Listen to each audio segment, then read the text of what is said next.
నమస్తే, welcome to I dream inside politics with Kavitha. రాష్ట్ర మంత్రి కొండా సురేఖ చేసినటువంటి వ్యాఖ్యలు పెద్ద దుమారాన్నే లేపాయి. ఇటు పాలిటిక్స్తో పాటుగా అటు ఫిల్మ్ ఇండస్ట్రీ కూడా స్పందించింది. ప్రజలు కూడా దీన్ని తప్పుపడుతున్నారు. దీంతో పాటుగా వరుసగా కొండా సురేఖకు సంబంధించి గతంలో ఉన్నటువంటి వీడియోలు, ఆడియోలు ఎందుకని రిలీజ్ అవుతున్నాయి, ఓవరాల్గా కొండా సురేఖ వ్యవహార శైలి, మాట తీరు ఇంతే అనేటువంటి మాటలు ఎందుకు వినిపిస్తున్నాయి. మనతో పాటుగా ఉన్నారు పొలిటికల్ అనలిస్ట్ ప్రకాష్ గారు. నమస్కారం అండి. సో మీరు వరంగల్ వాసి, కొండా సురేఖ, కొండా మురళి చాలా క్లోజ్గా తెలుసు మీకు. ఇప్పుడు వస్తున్నటువంటి వీడియోలు లేకుంటే తను మాట్లాడినటువంటి మాటలు, ఆడియోలు ఇవన్నీ చూస్తుంటే ఏమనిపిస్తుంది మీకు? వాళ్ళ బ్యాక్గ్రౌండ్ తెలుసు, వాళ్ళ వ్యవహార శైలి ఏంటి అనేది తెలుసు. ఎందుకని ఇంత పర్టికులర్గా తన ముందు నుంచి మాట తీరు ఇంతే అనేది ఎందుకు వినిపిస్తోంది? అంటే బిగినింగ్లో సురేఖ చాలా బాగుండే. ఆమె ఏది మాట్లాడినా కూడా ఎవరికి అభ్యంతరం ఉండకపోయేది. ఇద్దరు కూడా బహుజన కులాల నుంచి వచ్చిన వాళ్ళు, ఇంటర్ కాస్ట్ మ్యారేజ్ వాళ్ళది. కొండామూరులేమో మాకు బంధువు అవుతాడు, కమ్యూనిటీ మున్నూరు కాపు. సురేఖ పద్మశాలి, వాళ్ళది లవ్ మ్యారేజ్, స్టూడెంట్ లైఫ్ నుంచి కూడా. సో కష్టపడి పైకి వచ్చారు. మురళి కూడా తనకు కొన్ని ఇబ్బందులు వచ్చినాయి నక్సలైట్స్తో. ఆయన మీద ఒకసారి ఫైరింగ్ అయింది జెండా ఆవిష్కరణ సందర్భంగా. ఆయన చంపాలని చెప్పి ఒక గ్రూపు ప్రత్యేకంగా ప్రయత్నం చేసింది. సో ఆయన కూడా తనను కాపాడుకోవడానికి తను ఒక గ్యాంగ్ను మెయింటైన్ చేశాడు. ఇంకా అవన్నీ అందరికి తెలిసినాయి. బట్ సురేఖ ఎప్పుడు కూడా ఆయన చేసే దాడులలో కానీ దాడులలో కానీ సురేఖ భాగం కాలే. ఆమెకు ఒక మంచి పేరు, విలువ అనేది వరంగల్ జిల్లా వ్యాప్తంగా కానీ రాష్ట్ర వ్యాప్తంగా కూడా ఆమెకు ఉండేది. ఆమె చాలాసార్లు ఎమ్మెల్యే గెలిచారు. ఆమె మొదటిసారిగా అగ్రెసివ్గా మనకు కనబడ్డది ఎప్పుడంటే వైఎస్ఆర్సీపీలోకి పోయిన తర్వాత ఈ మానుకోట దాడి, రాళ్ళ దాడి. ఆ తర్వాత కేసీఆర్ను బండబూతులు తిట్టింది ఒకరోజు. అంటే ఎప్పుడు కూడా ఏ మహిళ ఎవరు కూడా అంత అసభ్యకరంగా కేసీఆర్ని ఎవరు తిట్టలే. ఆ రెండు సంఘటనల వల్ల మానుకోట అండ్ కేసీఆర్ మీద మాట్లాడిన మాటల వల్ల అందరికీ గౌరవం పోయింది ఆమె మీద. బట్ ఆఫ్టర్ లాంగ్ టైం మళ్ళీ ఆమె బీఆర్ఎస్లోకి రావడం, రీబిల్డ్ చేసుకోవడం, ఆమె చాలా లో ప్రొఫైల్లో మంత్రి పదవి ఇవ్వకపోయినా కూడా ఎక్కడ హార్ష్గా మాట్లాడకుండా, సరే నెక్స్ట్ టైం టికెట్స్ ఇచ్చాక దగ్గర వాళ్ళ అమ్మాయికి కూడా టికెట్ అడిగారు. అంటే 3 టికెట్లు అడిగారు ఒక ఇంట్లో. 3 అడిగేసరికి కేసీఆర్ గారు కుదరదు అన్నారు. వాళ్ళకు కూడా ఏంటంటే మళ్ళీ అధికారంలోకి వస్తుందో రాదో అన్నట్టుగా కాంగ్రెస్ వైపు వెళ్ళిపోయారు. వాళ్ళు కాన్స్టిట్యున్సీ కూడా చేంజ్ చేసి ఆమె పర్కాల నుంచి పోటీ చేసింది, ఓడిపోయింది టీఆర్ఎస్ చేతిలో. మళ్ళీ వాళ్ళు ప్రిపేర్ అయ్యి మళ్ళీ వచ్చారు. సో మొన్న మాట్లాడిన మాటలు ఏదైతే ఉన్నదో, గతంలో ఆమె కేసీఆర్ని తిట్టినా కూడా ఇంత తీవ్రంగా ఎవరు భావించలేదు.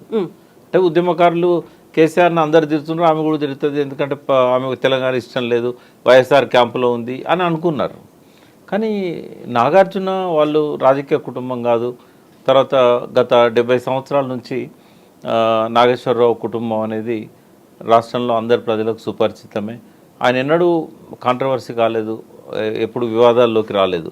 నాగేశ్వరరావుతో పాటు నాగార్జున కూడా ఎప్పుడు వివాదాల్లోకి రాలేదు. ఆ కుటుంబాన్ని రచ్చగిచ్చడం, కేటీఆర్ మీద ఉన్న కోపాన్ని ఆ కుటుంబంతో లింక్ చేసి ఈ రకంగా చాలా అభ్యంతరకరమైన మాటలు మాట్లాడడం అనేది, అక్కడ ఎట్లా మాట్లాడిందంటే ఆమె మాట్లాడిన వీడియో చూస్తూ ఉంటే తాను పక్క నుండి అన్ని గమనించినట్టుగా, ఎదుటి వాళ్ళు నమ్మేటట్టుగా ఆమె చెప్పిన పద్ధతి, తర్వాత ఆమె హోదా. ఒక మంత్రి, ఒక సీనియర్ మంత్రి, మొదటిసారి కూడా కాదు ఆమె మంత్రి అయింది. ఆమె ఆ రకంగా చెప్పేసరికి చాలామంది నమ్మే పరిస్థితి వస్తుంది. కేటీఆర్ మీద ఇప్పటికే చాలాసార్లు రకరకాల వీడియోస్ ట్రోల్ అవుతున్నాయి. వాటిని ఆయన ఖండిస్తున్నా, ఆ పార్టీ వాళ్ళు ఖండిస్తున్నా కూడా సో ఈమె చెప్పడంతో దానికి కొంత శాంక్టిటీ వచ్చే అవకాశం ఉంటుంది. అంటే ఒక బాధ్యతాయుత స్థానాల్లో రాజ్యాంగం మీద ప్రమాణం స్వీకారం చేసి మంత్రి పదవి తీసుకొని గవర్నర్ చేతుల మీదుగా ఈ రకంగా మాట్లాడడం అనేది నాకు తెలిసి ఈమె మొదటి వ్యక్తి అని నేను అనుకుంటున్నా. అంటే రాజకీయ నాయకులు బూతులు మాట్లాడడం కొత్త కాదు, దాడులు చేయడం కొత్త కాదు. కానీ ఒక మహిళా మంత్రి ఇంకొక మహిళ గురించి, ఒక రాజకీయ నాయకుడిని భ్రష్టు పట్టించడానికి ఇంత నీచమైన ఆరోపణలు చేసి, ఒక ఇద్దరు సినీ రంగంలో ఉన్న ప్రముఖ మహిళల మీద నిరాధారమైన ఆరోపణలను నమ్మేటట్టుగా చెప్పడం అనేది ఏదైతుందో అది మనసును గాయపరిచింది.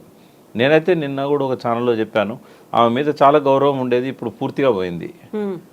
ఇంకా ఆమెనైతే నేను బర్తరఫ్ చేయాలనే కోరాను రేవంత్ రెడ్డి గారిని. ఎందుకంటే ఒక పనిష్మెంట్ ఉండాలి. ఆమె మాటల్ని వెనక్కి తీసుకుంటున్నా అన్నది. మాటల్ని వెనక్కి తీసుకోగలుగుతారా? రాసిన కాగితాన్ని చింపేయగలుగుతారు, పుస్తకాన్ని చింపేయగలుగుతారు, మెయిల్ని డిలీట్ చేయగలుగుతారు, మెసేజ్ని డిలీట్ చేయగలుగుతారు, మాటల్ని డిలీట్ చేయగలుగుతారా? బేషరతుగా వెనక్కి తీసుకుంటున్నాను అన్నారు. షరతే ఉంటుంది అందులో. అది కాదు అసలు. ఆ మాటలు ఆ ఇద్దరి హృదయాలను ఎంత గాయపరిచినాయి. ఆ ఇద్దరు హీరోయిన్స్. సమంత అంటే ఎంత రెస్పెక్ట్. ఒక సావిత్రి తర్వాత మళ్ళీ ఆమెను సావిత్రి రూపంలో సౌందర్య తర్వాత ఈమెను చూసాం మనం. ఒక విలువలున్న హీరోయిన్ ఆమె సమంత. ఒక మంచి కుటుంబంలో కోడలుగా వచ్చింది. సరే, వాళ్ళకి మనస్పర్ధలు వచ్చి విడిపోయారు. ఆ విడిపోవడాన్ని కేటీఆర్ ముడిపెట్టడం ఏంది అసలు?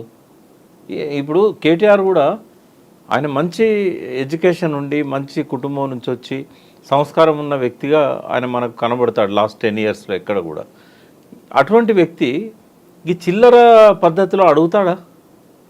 ఊహించగలమా మనం? అసలు అది నోరా లేకుంటే ఇంకేమన్నా అట్లా మాట్లాడాలని ఎందుకు అనిపించింది ఆమెకు? ఒకవేళ మాట్లాడి నోరు జారింది అనుకోండి, వెంటనే నేను పొరపాటు అయింది, నేను తప్పుగా మాట్లాడాను, నన్ను క్షమించండి నేను అప్పుడే చెప్పుంటే ఇదంతా ఉండకపోయేది. నేనైతే మళ్ళీ చెప్తున్నాను, ఆమె క్షమాపణలు చెప్పినా ఆమెను వదిలిపెట్టొద్దు. ఖచ్చితంగా ఆమెకు పనిష్మెంట్ ఉండాలి. బర్తరఫే దానికి. ఒక బహుజన బిడ్డ అయినా కూడా నేను బహుజనుల కోసమే ఎక్కువగా వర్క్ చేసేవాడిని. నేనే ఓర్చుకోలేకపోతున్నా.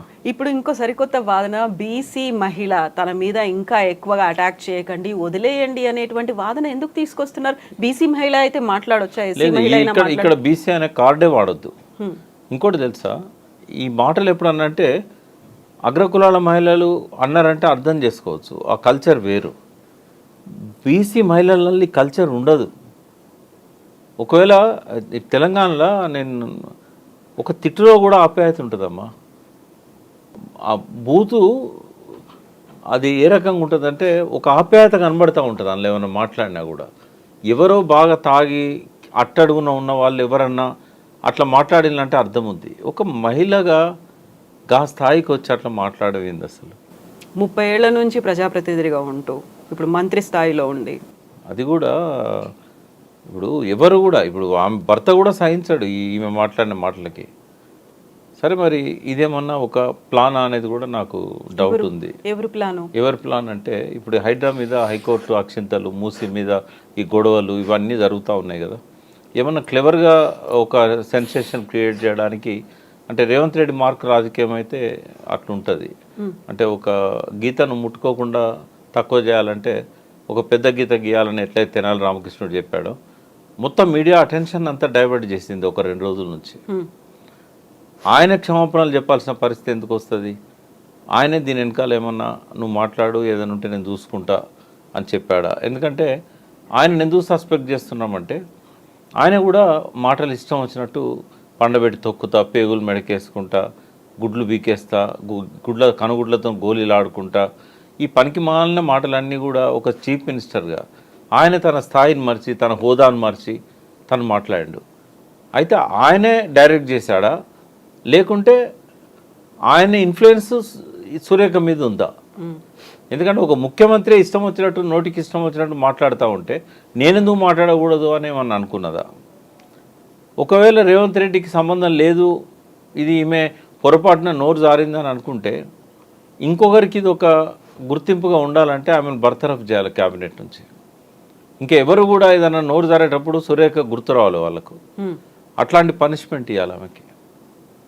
లేకుంటే ఆ శాఖలను బీకేసి ఏ శాఖ లేని మంత్రినన్నా పెట్టాలి. ఏ పనిష్మెంట్ లేకుండా నేను వెనక్కి తీసుకుంటున్నా అంటే వెనక్కి తీసుకుంటట్టుందా? పరువు బజార్న పడ్డది కదా నాగార్జున కుటుంబాన్ని, కేటీఆర్ది. దానికి ఎవరు సమాధానం చెప్పాలి? ఇంకోటి, నేను ఒక అడ్వకేట్గా చెప్తున్నా, ఖచ్చితంగా ఆమెకు డ్యామేజెస్ క్లెయిమ్ చేయడానికి కేటీఆర్ వేసే సూట్ కానీ, నాగార్జున వేసిన సూట్ కానీ కొన్ని కోట్ల రూపాయలు ఆమె పే చేయాల్సి వస్తుంది. ఆమె ఎస్కేప్ కాలేదు, లైవ్లో మాట్లాడింది, అన్ని సాక్ష్యాలు ఉన్నాయి. ఈమె క్షమాపణలు చెప్పినా కూడా కోర్టు వదిలిపెట్టదు. అదొక మామూలు వ్యక్తిని అయితే వదిలిపెట్టేది, ఒక మంత్రిగా ఉన్న వ్యక్తి ఇట్లా మాట్లాడడం అనేది కోర్టు వదిలిపెట్టదు. కోర్టు దగ్గర ఈమె ఏం ఆధారాలు ఉన్నాయి, ఏం రుజువులు ఉన్నాయి, ఈమె ఏం చూపెట్టగలుగుతుంది? అవన్నిటికీ ఆధారాలు ఆమె దగ్గర ఉన్నాయా? సాక్ష్యాధారాలు తను మాట్లాడిన మాటలకి? ఇప్పుడు కోర్టు ఎప్పుడు కూడా ఇగ్నోరెన్స్ని ఎక్స్క్యూజ్ చేయరు. నాకు తెలియకన్నా, లేకుంటే నేను విత్డ్రా చేసుకున్నా, అవి నడవే. అవి అసెంబ్లీలో విత్డ్రా చేసుకోవచ్చు, రికార్డులోకి రాకుండా తీసేస్తాడు స్పీకర్, కానీ బయట నడవదు అట్లా. ఇప్పుడు కేవలం ఆ 2 కుటుంబాలనే కాదు, సినీ పరిశ్రమను గాయపరిచింది, టీఆర్ఎస్ పార్టీలో ఉన్న ప్రతి వ్యక్తిని గాయపరిచింది, మనసున్న ప్రతి మనిషిని గాయపరిచినాయి ఆ మాటలు. కేవలం వెనక్కి తీసుకుంటున్నా అంటే సరిపోద్దా? కాబట్టి చాలా సీరియస్ అంశం అమ్మా ఇది భవిష్యత్ తరాలకు ఇది ఒక ఈమె మాటల వల్ల ఏదైతే పనిష్మెంట్ వస్తుందో అది ఆదర్శంగా ఉండాలి, ఇంకోరెవరు మాట్లాడకుండా ఉండాలి. కానీ రేవంత్ రెడ్డి అంత సంస్కారవంతుడైతే నేను అనుకోవట్లేదు. ఆయనే బూతులు మాట్లాడుతున్నాడు, ఇంకా యథారాజా తదా ప్రజ అయిపోతుంది. ఇప్పుడు ఈ కొండా సురేఖ మాట్లాడినటువంటి మాటలు, వీడియోలు అన్నీ బయటకు వచ్చిన తర్వాత వరంగల్ ఈస్ట్కి సంబంధించి ఏం జరుగుతుంది, అక్కడ ఒక గుండారాజ్ అనేది తయారైంది, లేకపోతే ఇద్దరు ఒక మాఫియాని మెయింటైన్ చేస్తున్నారు, ఇంకొక పర్సన్ నవీన్ రాజ్ అనే పర్సన్ని మధ్యలో పెట్టుకొని వాళ్ళు అటాక్స్ చేస్తున్నారు, ఇవన్నీ ఎందుకు మాటలు వినిపిస్తున్నాయి ఇప్పుడు? అంటే ఫస్ట్ టర్మ్లో ఆమె టీఆర్ఎస్ అధికారంలోకి వచ్చాక, తెలంగాణ వచ్చాక ఎప్పుడైతే టీఆర్ఎస్లోకి వచ్చిందో వాళ్ళ దౌర్జన్యాలు కానీ దాడు అంటే ఎట్లుండేదంటే కొండమురళి వ్యక్తిత్వం ముళ్ళుతో తీస్తానేవాడు. ఆయన సహజంగా దుర్మార్గుడు కాదు. ఆయన ముళ్ళుతోనే తీయాలి. దాడుల నుంచి కాపాడుకోవడానికి ఆయన మాఫియాగా మారిండు, పోలీసుల దుర్మార్గాలను ఎదిరించిండు, అట్లే దౌర్జన్యం చేసే వాళ్ళని కూడా ఎదిరించిండు. ఆయన లోపల మంచి ఉంది, చెడు ఉంది. ముళ్ళుతో తీయాలనే తత్వం ఆయనది. ఆయన ఒక గుండాగా చిత్రించారు.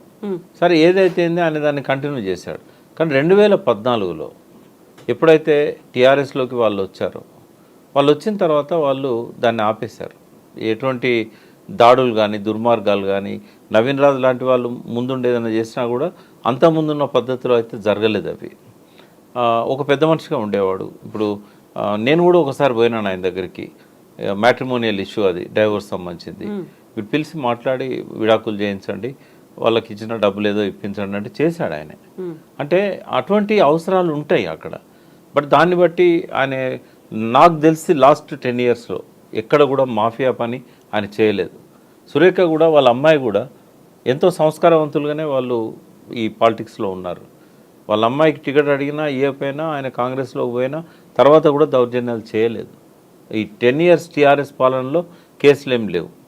ఇప్పుడు కాంగ్రెస్లోకి వచ్చిన తర్వాత మళ్ళీ ఏమైనా మొదలు పెట్టాడో నాకైతే తెలియదు. బట్ అది కంటిన్యూ చేయడాన్ని నేను అనుకుంటున్నా. ఎందుకంటే ఆయనకు ఇప్పుడు అవసరం కూడా లేదు. ఆయనను ఎవరైతే చంపాలనుకున్నారో వాళ్ళు ఎవరు లేరు ఇప్పుడు. కాబట్టి మళ్ళీ ఆయన ఏదో మాఫియా అవతారం ఎత్తాల్సిన అవసరం అయితే ఆయనకు లేదు. ఆ పార్టీయే మొత్తం ధ్వంసం అయిపోయింది. ఆయన మీద ఎవరైతే చంపాలనుకున్న పార్టీ ఉందో దానికి నేను అడ్వైజర్గా ఉన్నాను.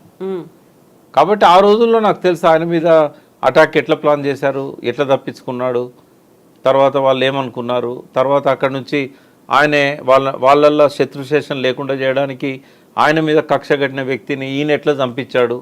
స్టేషన్ గన్పూర్ దగ్గర ఒక కల్వర్ట్ రిపేర్లో ఉన్న కాడ జీబ్లో పోతుంటే అక్కడ ఆపేసి చంపేశారు ప్రతాప్ రెడ్డి. ఈ వాజ్ ద లాస్ట్ పర్సన్ ఆయన మీద కక్ష కట్టిన వ్యక్తి, వాళ్ళ ఊరతనే. అయితే ఇవన్నీ తెలుసు. బట్ ఇప్పుడు అవసరం లేదు మురళికి. మురళి గత 10 ఏళ్ల నుంచి ఎట్లా ఒక సిన్సియర్గా హానెస్ట్గా ఉన్నాడో, పెద్ద మనిషిగా ఉన్నాడో కులంలో, అట్లాగే ఉంటే సరిపోతుంది. సురేఖది అనేది అన్ఫార్చునేట్, ఇట్స్ అన్ యాక్సిడెంటల్. ఆమె ఇంటెన్షన్ కన్నా యాక్సిడెంటల్ కన్నా పనిష్మెంట్ అయితే ఉండాలనేది నేను కోరుకుంటున్నా. ఆ కుటుంబానికి దగ్గరున్నా, ఆ పట్ల గౌరవం ఉన్నా కూడా ఇటువంటి భవిష్యత్తులో ఎవరు మాట్లాడొద్దు అనుకుంటే she is deserved for punishment. Exactly. ఇప్పుడు ఈ మధ్య కాలంలో వినిపిస్తుంది అంతా మహిళల మీద అటాక్స్ అనేవి. ఇప్పుడు రాజకీయాల్లో ఉన్నా లేకపోయినా ఇంట్లో ఉన్న వాళ్ళ మీద కూడా అటాక్లు అనేవి ఇలా జరగడం అనేది సోషల్ మీడియా యుగం వచ్చిన తర్వాత ఇంకా పెరిగినట్టు అనిపిస్తుంది. ఏం జరగాలంటారు? మంచిది కాదమ్మా అది. స్త్రీలను గౌరవించే దేశం అని చెప్తాము. మన ఇంట్లో కూడా ఒక తల్లి ఉంటుంది, ఒక చెల్లె ఉంటుంది. ఇప్పుడు బూత్ అనగానే అది మహిళల మీద ఎక్కువ పెట్టే విధంగా ఉంటుంది. వాడు మొదలు పెట్టడమే అమ్మతో మొదలు పెడతాడు, భార్యతో మొదలు పెడతాడు. ఇది పితృస్వామ్య వ్యవస్థ యొక్క అవశేషం. ఇది ఈ కల్చర్ను పోగొట్టాలంటే సిలబస్లో చిన్నప్పటి నుంచే పిల్లలకు తల్లి అంటే ఏంది, మహిళ అంటే ఏంది, ఈ గౌరవాన్ని పెంచే విధంగా ఎడ్యుకేషన్ సిస్టమ్ ఉండాలి. ఇప్పటికీ ఆ చదువురాని తరం ఒకటి ఇంకా ఉంది. వాళ్ళు తిట్టుకున్నప్పుడు ఈ బూతులన్నీ నెక్స్ట్ జనరేషన్ మీద క్యారీ అవుతూ ఉన్నాయి.